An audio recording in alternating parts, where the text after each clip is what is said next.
Hey, I know you're tired. I know you're frustrated. You've tried everything.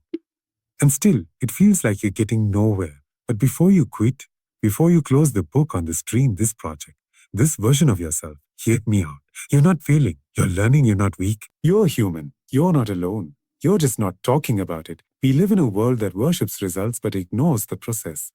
People will clap for your success, but no one will stand beside you during your struggle. But that's the part that matters most. That's where character is built.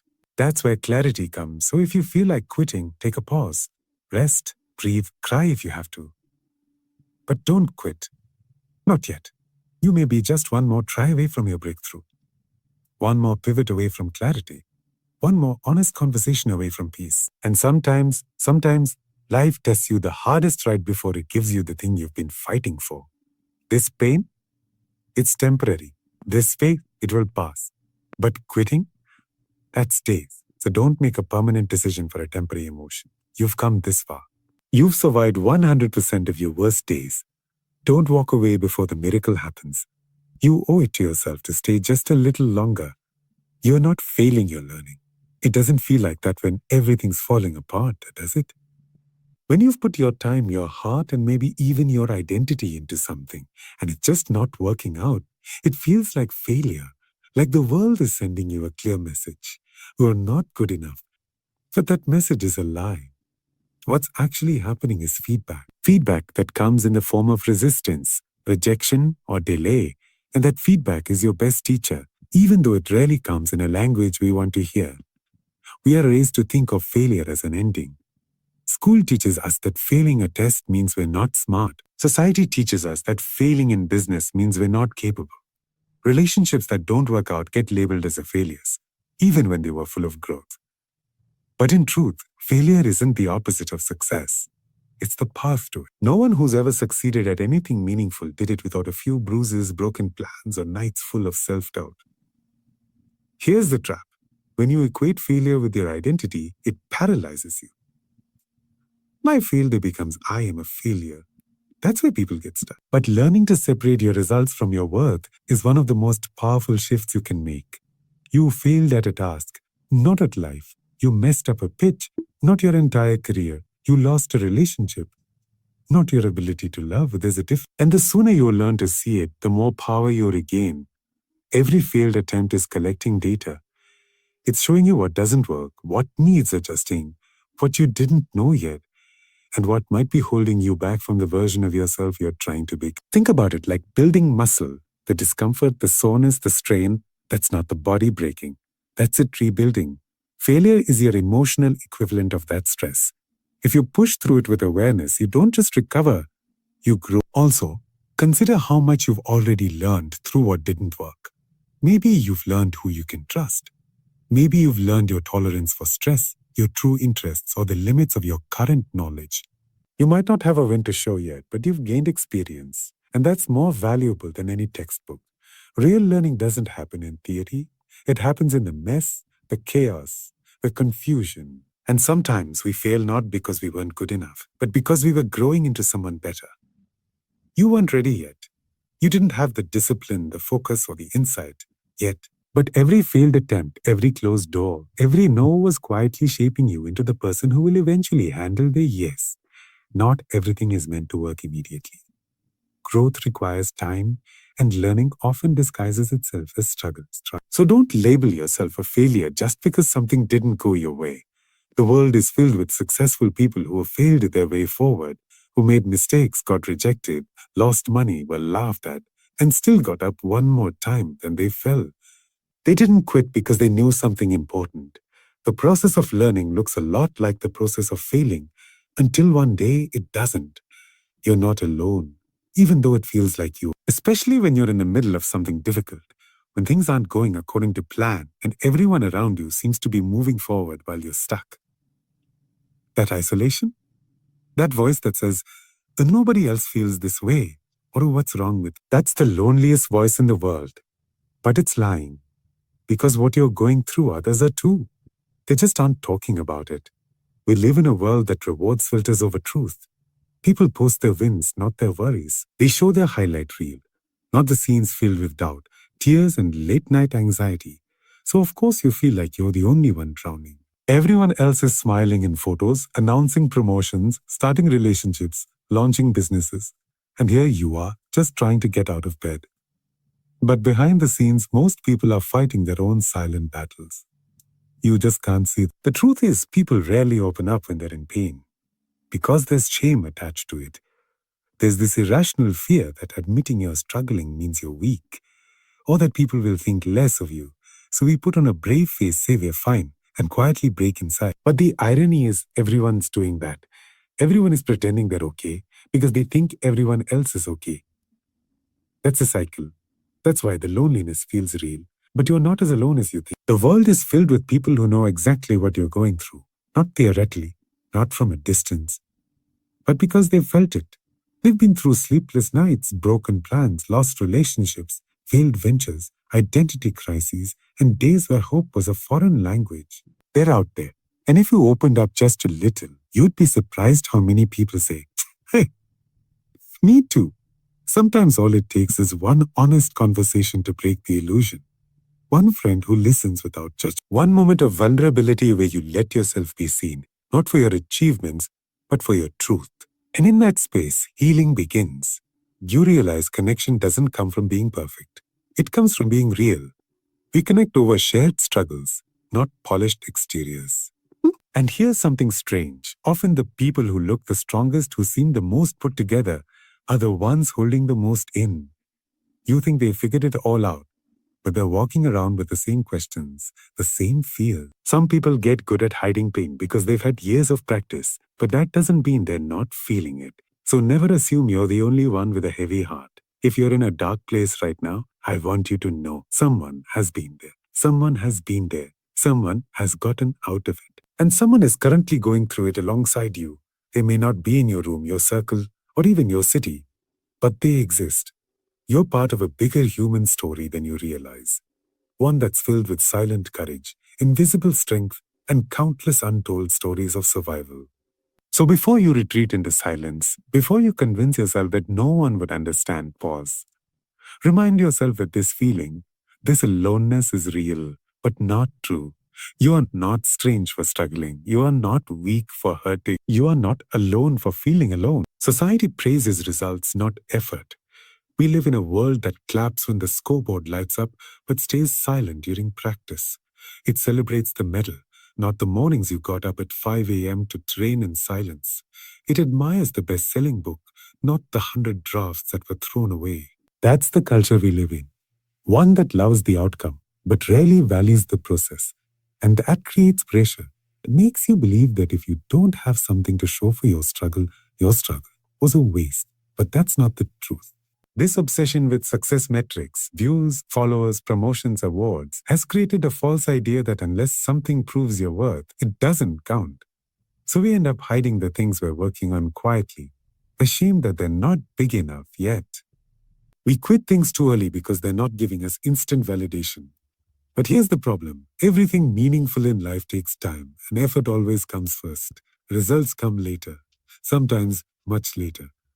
The irony is, effort is the only part you can actually control, not the outcome. You can work every single day, pour your soul into something, and still it might not take off the way you imagined. But does that mean it wasn't worth it? That it didn't shape you? That it didn't build resilience, patience, and discipline? Of course not. The effort changes you long before it changes your situation, and that change is valuable even if no one sees it. What society doesn't tell you is that the people who made it didn't do so because they were always winning. They made it because they kept going when no one cared, when the world wasn't watching, when they had no applause, no followers, no confirmation that they were on the right track. And yet they showed up. That's what effort looks like. Thankless, invisible, boring repetition. But that's also where greatness is born. We often mistake silence for failure. When your work isn't being recognized, when your progress isn't visible to the outside world, you assume it's not working. But growth is quiet. Seeds grow in darkness. Muscles build in rest. Mastery happens behind closed doors, away from the spotlight. It's only later, sometimes years later, that people see the fruit, but they miss the roots. And this can make the journey deeply frustrating because we all crave acknowledgement. We all want to be seen, to be told you're doing great. And when that doesn't happen, when the likes don't come, when the money doesn't follow, when the recognition never arrives, we start doubting ourselves. But remember, external applause doesn't determine internal progress. Just because no one is clapping doesn't mean you're not growing.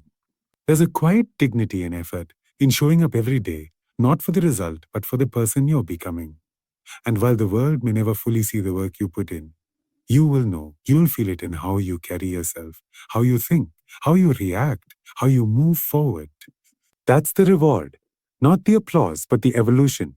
So if you're putting in the work and feel invisible, know this. Your effort is not wasted. It's preparing you, shaping you, and building a foundation. Even if no one's watching now, even if there's no result to approve it, what you're doing matters. Keep showing up, not for the praise, but for the purpose behind it. We live in a hustle culture that glorifies burnout. A world where taking a break is seen as weakness, where resting is mistaken for laziness, and where stepping back feels like failure. But let me tell you something that's both uncomfortable and freeing. You're allowed to pause. You're allowed to stop, breathe, and recover. Rest is not the enemy of progress, it's part of it. There's a massive difference between quitting and pausing. Quitting says, I'm done. Never try again. Pausing says, I need a moment to breathe so I can come back stronger. One is permanent, the other is strategic. And yet we treat them like the same thing. The moment we feel tired or emotionally overwhelmed, we shame ourselves for slowing down. But pause isn't the problem.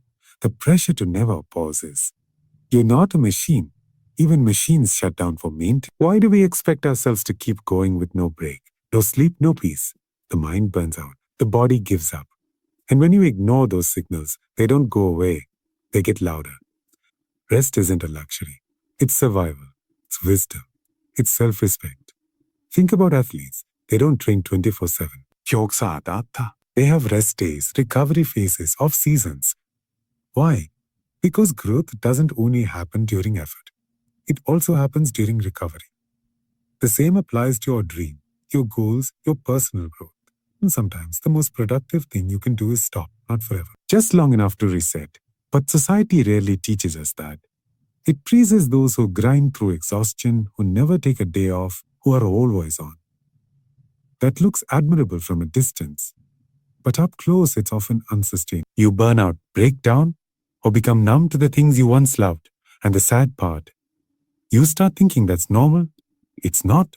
Being busy isn't the same as being fulfilled. There will be days when everything feels too heavy, when your motivation is gone, your clarity disappears, and all you want to do is disconnect. On those days, it's okay to step away. Not forever. Just long enough to remember why you started in the first place. Pausing gives you perspective. It helps you reconnect with your purpose, not just the pressure. Resting doesn't mean you've lost your ambition. It means you're wise enough to know when to protect your energy. Burnout doesn't build greatness. Sustainability does. So don't wait until your body crashes or your passion dies out. Learn to pause before you hit your limit. That's not quitting. That's emotional maturity. So if you need to put the dream down for a bit, do it. If you need to disconnect from the noise, do it. That's not failure. That's strength. Real strength isn't pushing through pain until you collapse. It's knowing when to pause, reset, and rise again. Clarity is romanticized. We think people who are successful always knew what they were doing, that they had a plan, followed it step by step, and everything made sense from the start. But here's what no one tells you. Clarity doesn't come at the beginning. Confusion comes first. Uncertainty comes first. Doubt comes first. That's the nature of growth. It's messy before it makes sense. We want to be sure before we act. We want guarantees before we leap. But life doesn't work like that. You rarely get clarity sitting still waiting for answers. Clarity comes through movement, through trying, through stumbling. The fog doesn't lift all at once. It clears one step at a time. And every step you take, even the wrong ones, teaches you something that standing still never could. You might be in a phase right now where nothing feels certain.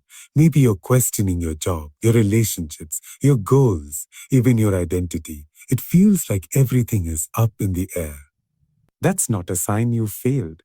That's a sign you're evolving. Confusion is the space between who you were and who you're becoming. And it's uncomfortable for a reason. It's unfamiliar. You're outgrowing the old map and the new one hasn't been drawn. This stage, this cloudy, chaotic, awkward in between, is where most people give up because we're wired to crave clarity. We want answers, structure, a sense of control. But growth doesn't give you that upfront. It gives you tension, discomfort, friction. That's what forces you to ask better questions, to try new things, to explore paths you never considered. And slowly, the fog starts to thin. If you only moved forward when you were 100% sure, you'd never move at all. Most of the big decisions in life come with risk and guesswork. You commit, then it becomes clear. You act and you understand. You fall down, then you see where the cracks were. That's not a flaw in the process. That is the process. Confusion is not the opposite of clarity. It's the pathway to it. Think about any time you discovered something meaningful about yourself. It probably didn't happen during the calm, predictable moments. It happened during crisis, or transition, or failure, when things didn't go as planned, when you were forced to question everything. That chaos carved out space for truth. You found clarity after you got lost. That's how it works over and over again. And here's the trap. We often mistake confusion for being broken. We assume something's wrong with us because we don't have all the answers. But that's like judging a book halfway through the chapter. The middle is supposed to be uncertain. It's not supposed to make perfect sense yet. That doesn't mean you stop reading. It means you keep turning the page. So if you feel like you're in a fog right now, unsure of where to go, what to choose, or who you're becoming, breathe. You're not behind. You're not lost. You're in the process of clarity revealing itself. Stay curious. It rarely feels that way though.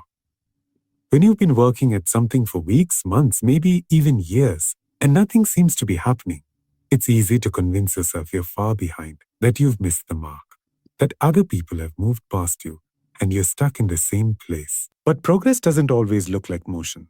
Sometimes you're moving forward even when everything feels still. We tend to measure progress only by results, by the visible outcomes. The raise, the title, the followers, the launch, the applause. But the most important changes often happen quietly. You become more disciplined. You learn patience. You get back up faster after falling. You're no longer shaken by the same things that used to break you. Those internal shifts are harder to see, but they are signs that you're getting closer. The problem is we don't notice how far we've come because we're always staring at how far we have to go. But if you paused for just a moment and looked back, not with regret, but with perspective, you'd see the growth. You'd notice how the version of you today is handling things the old you would have avoided or collapsed under. And that change didn't happen overnight. It came from effort, from trying, from simply not giving up. Most people quit right before something starts to shift, because the final stretch is often the hardest. It's where doubt gets loud, energy runs low, and results still aren't obvious. It's like digging for water. You might be one layer away, and if you stop now, you'll never know how close you were. Sometimes you're not stuck, you're just tired. And tired doesn't mean it's over. It just means you need to breathe, reset, and keep moving. Imagine how many people were almost there when they gave up. They walked away from the book after writing 8 chapters. They closed the business right before it found its niche. They ghosted their own potential because they thought they were still miles away from a breakthrough, when in reality, they were inches away. The truth is, you often reach the edge of change before you feel ready for it. That edge feels a lot like failure, but it's actually the doorway to the next level. Sometimes the proof that you're close is how hard it suddenly becomes. Resistance rises when you're on the verge of leveling up. Everything starts testing you. Your patience, your confidence, your stamina. It's the universe asking, are you serious about this? And the only way to answer is to keep going. Not blindly, not without rest, but with intention, with the belief that your work is not in vain. When nothing seems to be changing on the outside, that's when the biggest transformation is happening on the inside. Your mindset is strengthening. Your perspective is shifting. Your tolerance for discomfort is growing. And that's what prepares you for the next chapter. Because getting what you want isn't just about luck or talent. It's about being ready when the moment finally arrives. And every step you've taken, even the ones that felt pointless, have been preparing you. So don't mistake the silence for distance. Don't let the lack of applause convince you that you're not making progress. You might be just one small decision, one hard conversation, One ordinary day of showing up away from a life-changing moment.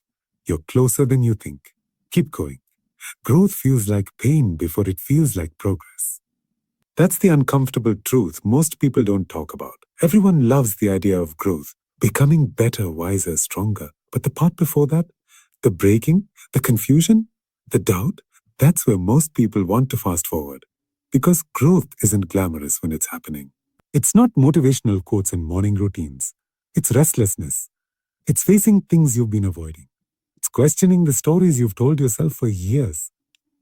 In the early stages of real transformation, things often get worse before they get better. Not because you're doing it wrong, but because you're doing it right. When you start challenging your patterns, your comfort zones fight back.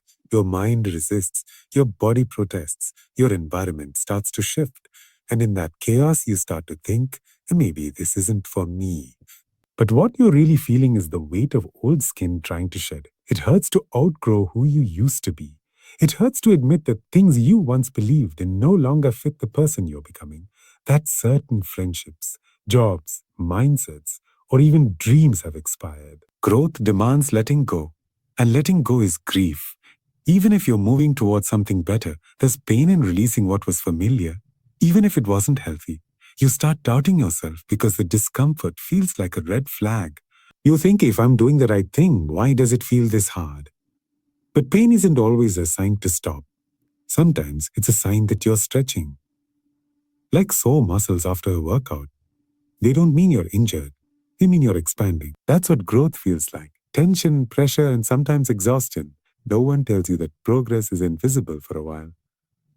You don't wake up feeling transformed. You wake up tired. You wake up uncertain. But if you keep going, something subtle begins to shift. You start responding differently. Your triggers lose their grip. Your fears get quieter. You still feel the weight, but now you carry it with more strength. That's progress. Not loud, not sudden, just consistent. You don't get to skip the pain part. You can't numb your way into growth. You have to go through it. You have to sit with uncomfortable truths, face your blind spots, admit your flaws, and take responsibility for your healing. It's not a smooth path. It's more like peeling layers. And with each one, you become more honest, more grounded, more you. And yes, there will be days when you want to go back to the easier version, to the comfort of not knowing, to the illusion of certainty. But you won't fit there anymore. Once you've grown, shrinking becomes suffocating. And that's what pushes you forward, even when it hurts, knowing that going back means betraying who you're becoming. So when growth feels like pain, don't panic. It doesn't mean you're broken. It means you're alive. It means you're alive. It means something in you refuses to stay stagnant. And while that hurts now, one day you'll look back and realize that pain wasn't a punishment. It was the price of becoming whole.